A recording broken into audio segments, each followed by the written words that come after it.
Bonjour, c'est Élise et bienvenue dans cet atelier pour avoir confiance en soi. Tout d'abord, merci de la confiance que vous m'accordez et j'avais envie de vous dire, si vous pouvez me faire confiance, vous pouvez également vous faire confiance.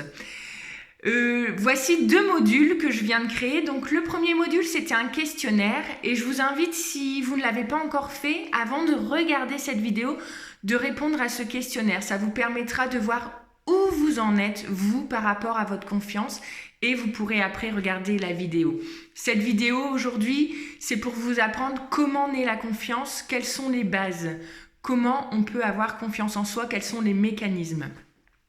Il y aura d'autres modules, j'ai créé encore 3 autres modules, qui est libérer ses croyances limitantes, un autre module qui sera une petite méditation pour trouver vos trésors intérieurs et un dernier module qui est un peu une boîte à outils du quotidien pour faire plein d'exercices au quotidien pour avoir confiance en soi.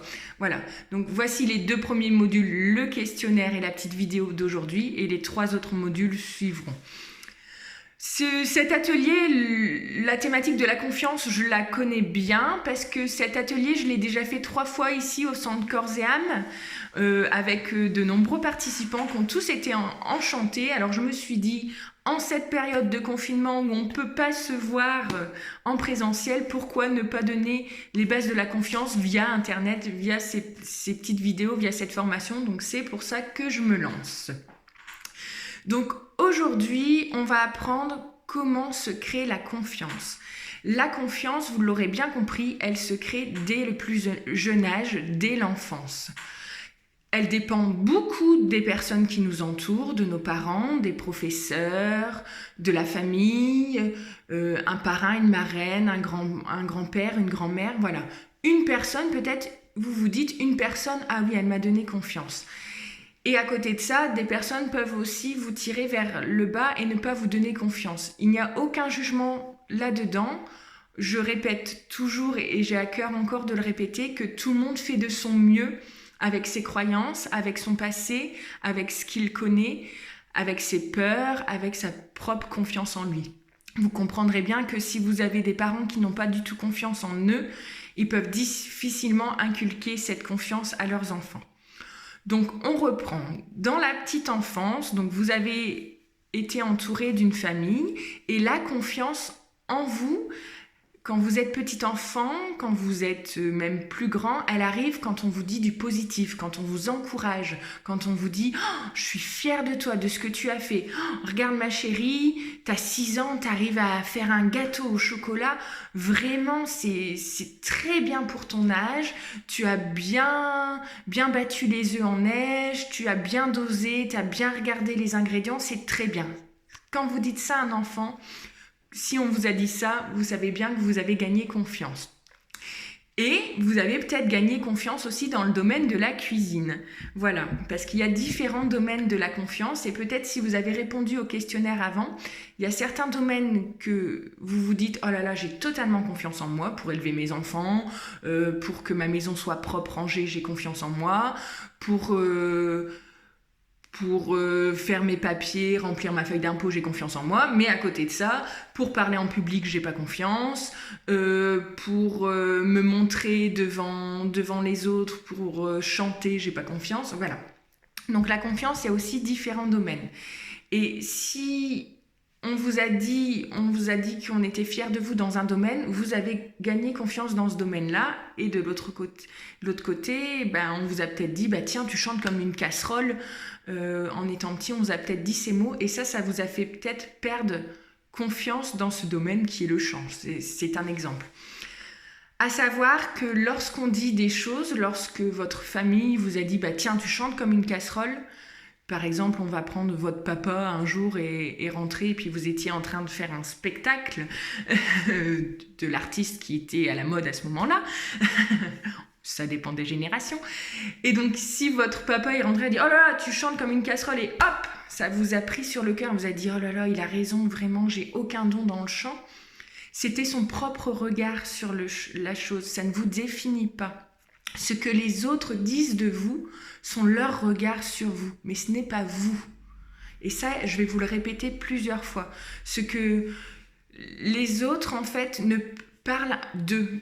Il faut toujours imaginer comme si vous aviez un miroir devant vous et quand quelqu'un vient vous dire quelque chose de négatif ou de positif, hop, ça renvoie à son négatif et à son positif en lui. Ça ne vous définit pas. Et pour avoir confiance en soi, il faut un peu se couper des regards des autres et avoir son propre regard sur soi. Parce que la confiance en soi, c'est vraiment une affaire du regard que vous posez vous sur vous. Peut-être qu'en ce moment, voilà, je ne sais pas, ça dépend l'âge que vous avez, ça dépend où vous en êtes dans votre vie, mais on vous dit « Oh là là, qu'est-ce que tu fais bien ça, oh là là, t'es doué dans ce domaine ». Et à l'intérieur de vous, vous dites « Pourquoi il me dit ça ? Mais c'est pas vrai, il voit pas, il voit pas tous les défauts que j'ai, il voit pas que je suis nulle, il voit pas, voilà. Peut-être vous vous jugez sévèrement alors que les autres vous donnent du positif et vous n'arrivez pas à l'entendre et vous n'arrivez pas à le prendre pour vous. Vous dites bon, oui, c'est complètement trompé. Alors ça, il va falloir changer votre regard sur vous et il va falloir prendre conscience de vos qualités car tous là, vous m'écoutez, derrière votre écran, vous avez tous des qualités et des dons. Vous êtes tous capables de faire des choses que d'autres ne sont pas capables. Vous êtes unique. Il n'y a jamais eu sur cette terre auparavant une personne comme vous avec vos dons et vos talents. Et les talents de l'un ne sont pas le talent de l'autre. Ah oui, vous avez des qualités, soyez fiers de ces qualités, essayez de les nommer, essayez d'en prendre conscience. Et vous avez également des défauts, mais vous êtes parfaitement imparfait et c'est ok. Même si vous avez des défauts, il faut prendre aussi conscience de vos qualités.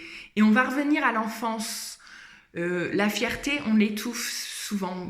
Rappelez-vous peut-être, parfois vous faisiez une course à pied avec vos frères et sœurs, puis vous gagnez, vous dites « Ouais, je suis champion, j'ai gagné ».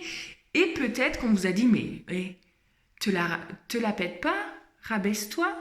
Mais sois pas si fier que ça, lui aussi, il a réussi, il a couru. Et hop, on a abaissé au lieu de nourrir cette confiance et dire « Mais t'as raison de ressentir de la joie, d'arriver premier, t'as raison d'être fier, de te redresser. » On vous a peut-être un petit peu abaissé, on vous a dit « Mais non, il faut être humble, la qualité c'est d'être humble, il faut que tu sois plus petit, sois petit. » Alors là, je vous dis, vous avez le droit d'être fier de vous redresser, de dire ça, je l'ai réussi, de le montrer aux autres, de ressentir de la joie quand vous réussissez quelque chose et de vous dire, mais ouais, c'est moi qui l'ai fait, c'est grâce à moi, c'est grâce à mon travail, c'est grâce à mon abnégation, mon courage, c'est grâce à mes qualités que j'ai réussi à faire ça.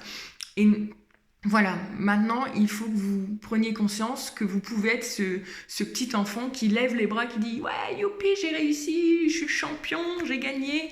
Faire une danse de la victoire, vous avez le droit. Donc, si on revient à l'enfance, voilà, donc je vous ai dit que c'était aussi les personnes qui vous entourent qui ont peut-être pas su vous dire les mots, pas su vous dire « Tiens, c'est bien ce que tu fais. Oh là là, t'es un super garçon. Oh là là, t'es une petite fille pleine de ressources. Ah, tu as des capacités en toi pour grandir, pour faire bien les choses. » Et vous avez aussi grandi dans une famille avec des valeurs. Et votre famille n'a pas forcément les mêmes valeurs que la famille d'à côté. Et comment se construit la confiance et comment on aime... Alors c'est dans l'inconscience, on aime ses enfants s'ils ressemblent à nos valeurs, ça c'est dans l'inconscience, c'est-à-dire que si vous êtes né dans une famille où la valeur primordiale c'est le travail, pour être aimé, il faut travailler dur, il faut passer des heures, il faut être courageux, il faut se lever à 6 heures et aller dehors et puis au froid et puis travailler, si vous êtes né dans cette famille-là et que vous, plutôt, vous dites « Non, moi, ma valeur, c'est pas le travail acharné. Moi, ma valeur, c'est d'être artiste, c'est de créer par moi-même, c'est de faire des tableaux, c'est d'exprimer ma créativité. » Eh bien, il se peut que, justement, papa, maman disent « Tiens, il est pas comme nous et regarde ton frère, lui, il travaille dur et on est fiers de lui, mais alors toi, tu te laisses aller et ils vous ont peut-être dit du négatif. » Alors, votre valeur, là c'est un exemple par rapport à la valeur du travail et de créativité. Votre valeur de créativité est juste aussi. Il n'y a pas une valeur meilleure qu'une autre. Il n'y a pas des qualités meilleures qu'une autre. On a tous des qualités différentes. On est tous d'une lumière différente. Et si votre lumière a été cachée étant petit dans votre famille en disant c'est pas la bonne lumière que tu dois avoir et c'est pas ça qu'il faut dans la vie pour réussir, eh bien certainement vous avez perdu confiance. Et moi j'ai envie de vous dire, votre lumière elle est unique. C'était peut-être pas la même lumière que vos parents, c'était peut-être pas la même lumière que vos frères et sœurs, mais votre lumière elle est belle et gardez-la, et c'est ça que vous êtes. Et quand vous êtes vous-même au plus profond de vous, alors vous pouvez gagner confiance en vous avec votre propre lumière. Donc je répète un petit peu, les bases de la confiance en soi en étant enfant, c'est quand on vous a dit des mots positifs, qu'on a dit que qu'on était fiers de vous étant petit, que ce soit même un professeur, que ce soit un grand-père, voilà, ça la nourrit. On a des valeurs différentes dans la famille et du coup, votre valeur qui était peut-être différente de celle de vos proches, elle est ok et vous avez le droit de la nourrir. Vous avez le droit aussi d'être comme un petit enfant qui est fier de lui quand il a gagné un jeu, quand il a gagné une course, quand il a réussi quelque chose. Vous avez le droit d'être dans la joie. Et comment on gagne aussi de la confiance en soi? Donc il y a l'enfance, mais il y a aussi au fur et à mesure, plus on sort de sa zone de confort. C'est-à-dire plus on va oser, plus on va gagner confiance en soi. Je vous explique. Si vous faites des choses toujours au quotidien, si vous vous dites, tiens, ma maison, j'arrive à bien la tenir, elle est propre, je sais cuisiner, mes enfants sont sages, voilà. Ça, j'ai confiance dans ce domaine. Mais j'aimerais bien, c'est faire plus, oser plus. Le métro, boulot, dodo, vous le maîtrisez. Mais sortir de votre zone de confort, vous dites, mais oui, mais partir seul en voyage, par exemple. Je vous donne cet exemple-là parce que c'est l'exemple que j'avais repris dans mon livre « L'extraordinaire, si ordinaire, si vous faisiez naître tous vos projets », qui est toujours disponible, je passe ma petite pub, qui est toujours disponible à la vente. Donc, je vais vous prendre un exemple pour vous expliquer cette sortie de zone de confort. Par exemple, vous pouvez vous dire, voilà, dans mon quotidien, je maîtrise, j'ai confiance en moi, mais j'ose pas, c'est partir seul en voyage. Et j'aimerais vraiment partir seul en voyage. Et donc, je vous propose de faire des petits pas pour oser sortir de cette zone de confort et gagner confiance en vous. Peut-être, le premier petit pas à faire, c'est vous dire, tiens, je vais oser prendre un billet de train et partir seul en train, faire un petit voyage, voilà, faire l'île Aulnois en train, tout doucement. Et je vais oser, je vais acheter mon billet de train. C'est une sortie de zone de confort parce que vraiment, ça me fait peur de partir toute seule dans ce train. Je ne sais pas si je vais me tromper de quai, si je vais vraiment voir les bons arrêts, s'il y a un changement de train. Et vous allez prendre votre courage à deux mains et oser. Et là, vous sortez de votre zone de confort. La veille du voyage, quand vous avez votre billet de train, là, vous allez être au plus mal, vous allez avoir peur, vous allez avoir mal au ventre, vous allez dire « mais pourquoi j'ai acheté ce billet de train? J'étais bien tranquille dans ma zone de confort, là j'avais confiance en moi, je savais faire ça, et là je ne le maîtrise plus, il faut que j'ose, mais je ne maîtrise plus ce voyage en train. » C'est normal d'avoir peur juste avant de sortir de cette zone de confort. Puis le courage va être plus fort et vous allez vous lancer, vous allez prendre ce train. Et quand vous allez prendre ce train, tout va bien se dérouler, vous allez être bien arrêté, vous allez prendre le bon arrêt, vous allez faire connaissance avec le voisin d'un côté sur la banquette, vous allez discuter, tout va bien se passer. Et vous allez gagner en expérience. Et vous allez vous dire, mais ouais, ça y est, j'ai confiance en moi, je peux prendre un train tout seul, c'est facile, je peux oser. Et là, vous avez gagné confiance. Vous dites, maintenant, votre zone de confort, elle était là, hop, elle s'est agrandie parce que maintenant, hop, je suis confortable en prenant le train tout seul. Je sais que j'y arrive, j'ai confiance en moi, donc c'est un confort. Donc après, il faut continuer les petits pas et oser encore plus. Vous allez vous dire, tiens, je vais partir chez ma copine un week-end.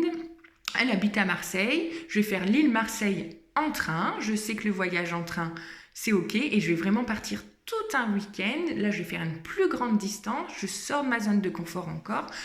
Mais je connais, elle va venir me rechercher à la gare, tout sera plus... Voilà, je suis encore dans une petite stabilité. Et là, vous allez oser, pareil, peut-être vous allez avoir peur avant ce week-end, vous allez oser et vous allez gagner aussi en confiance parce que tout va bien se passer, vous allez passer un bon week-end. Vous avez encore gagné en confiance, vous avez oser encore plus. Et donc, jusqu'au temps que vous allez dire, maintenant je peux partir en week-end tout seul, je peux prendre mon train et pas aller forcément chez une amie, pas aller forcément chez une connaissance, aller dans un endroit que je ne connais pas, avec des gens que je ne connais pas, réserver un hôtel, être seul dans mon hôtel, et voilà. Et là, vous allez oser. Et là, vous aurez gagné beaucoup en confiance parce que vous vous direz, hey, moi qui, il y a quelques semaines, quelques mois, n'osais même pas prendre le train tout seul, j'ai osé. J'ai gagné en confiance en moi et maintenant, je peux partir une semaine en vacances seule à l'autre bout de la France et même, en osant encore plus prendre l'avion et aller à l'autre bout du monde en vacances. Voilà comment se gagne la confiance, en osant. Et parfois, on nous a peut-être surprotégés, on nous a peut-être mis dans un moule en disant non, mais la peur des autres peut avoir joué sur notre propre peur en disant non, fais pas ça, c'est dangereux, fais pas ça, t'es pas capable, fais pas ça, il va y arriver quelque chose. Et ça, je vous renvoie toujours à vous dire ce qu'expriment les autres, ce sont leurs propres peurs et c'est pas forcément ce qui va arriver, c'est pas forcément vos capacités en vous. Ils expriment leurs capacités à eux, ils expriment leur propre peur, mais il ne faut pas le prendre pour vous. Il faut toujours penser à ce miroir-là. Si vous avez envie, faites-le. Et pour donner confiance aussi à vos enfants, et on reprend dans l'enfance vous pour avoir confiance, si vous avez eu des parents surprotecteurs en disant « Oh non ma chérie, c'est moi qui te fais à manger parce que j'ai peur que tu te brûles avec le gaz », et puis donc vous avez toujours fait à manger à vos enfants jusqu'à l'âge de 18 ans où ils vont partir en études supérieures, où ils vont avoir leur appartement tout seul et ils vont dire « Mais je sais même pas cuire des pâtes, je sais même pas cuire un steak », parce que les parents n'ont pas appris, n'ont pas donné confiance. Voilà comment se basent les mécaniques de la confiance.